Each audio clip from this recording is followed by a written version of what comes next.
Why is it that Israel can't recognize the Armenian genocide, yet they play the victim card as to, we went through a Holocaust? Yeah.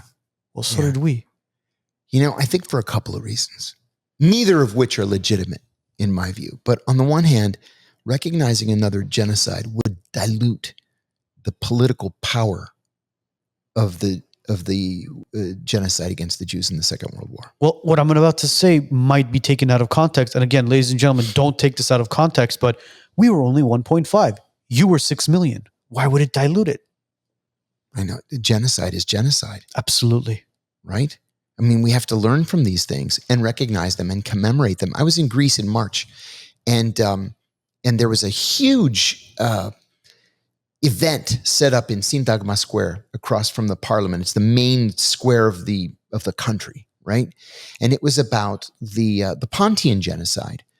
There were Greeks, Ottoman Greeks that lived along the Black Sea. Just 1,500 of them left. But we're talking about hundreds of thousands of Greeks that lived on the Black Sea in an area that used to be called Pontos. My mother's mother's family came from Pontos, and they escaped in 1920, 1918, and made their way to Greece ahead of the collapse of the Ottoman Empire when they were massacring the Armenians and the Assyrians and the Greeks. Well, my friend that I was with had never heard of the Pontian genocide. And I said, here in Greece, we teach it, right? Because you have to learn from history. Every Greek knows what happened to the Armenians. Every Greek knows what happened to the Assyrians. How many Americans even know what the word Assyrian means? Seriously. They don't. They don't know. They don't know. But also ask yourself this question, John. Why do they not refer the Holocaust to as genocide? Why the Holocaust? I think really it's because for so long, the Israelis were cultivating close relations with the Turks, which is why the Greeks were so pro-Palestinian for so long, that I think that they calculated, we can just screw the Armenians because there aren't many of them. We're going to go with the Turks.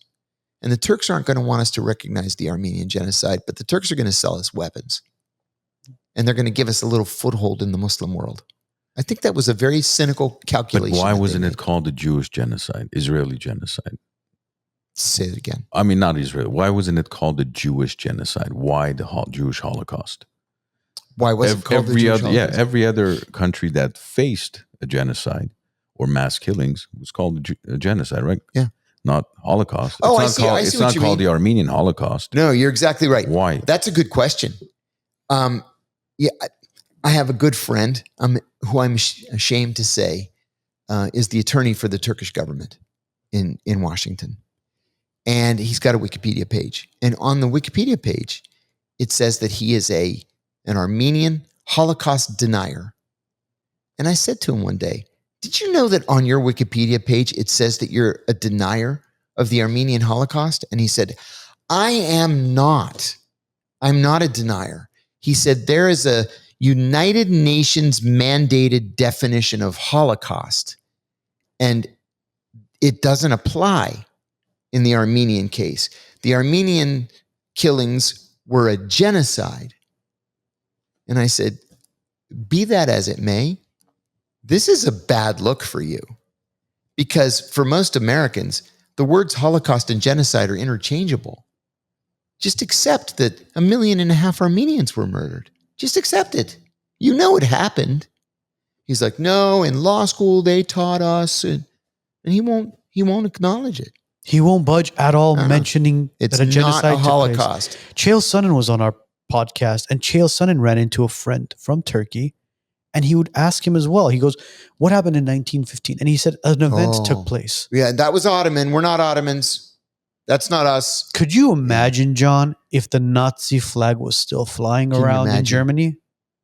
But the Turkish flag that massacred 1.5 million Armenians, Greeks, and Assyrians is still up flying. Yep. And it's always the other guy's fault. Of course it is. Why would it be? Oh, no. We're Republic of Turkey. You're talking about the Ottoman Empire. That wasn't us. So change your flag. Yeah, exactly. Change your flag. That flag was flying in 1915 as Armenians were being walked in the desert, as Armenians were being shot execution style. That's right. And women and children Crucified in some cases. Yes. Women and children were being beheaded. Mm-hmm. It's sickening to say this. There were pregnant women who were marched in the desert whose stomachs were slit open so they would guess together, the Ottoman soldiers, as to what the sex of the baby would be. Have you ever heard the term janissary? It sounds familiar. The Turks had this military unit called the janissaries. What they would do was they would kidnap Greek children, take them back to Turkey, raise them as Turks, put them through this advanced military training, like special forces training, and send them back to Greece to kill Greeks. You're shitting me. They were called the janissaries. They had no idea that they were Greek. There's so many people living in Turkey right now who have Armenian blood in them. Oh my God, it's the same with. I belong to these DNA Facebook pages. I can't tell you how many Turks have said, "Oh my God, I just did 23andMe and I'm 75% Greek. It's going to screw up my whole worldview." I was literally just about to bring that up. There was a video of a Turkish guy who lived in Istanbul, which is Constantinople, and he did a 23andMe test, and he's sitting there staring at his phone, and he says he's 95% Greek. See? And he's just like, and obviously he's speaking in Turkish, but there's subtitles, and he's basically saying, I can't believe I'm Greek and I'm not Turkish. Did you enjoy that clip? Click over here to watch the full episode, and click over here to subscribe to the WiseNuts podcast YouTube channel.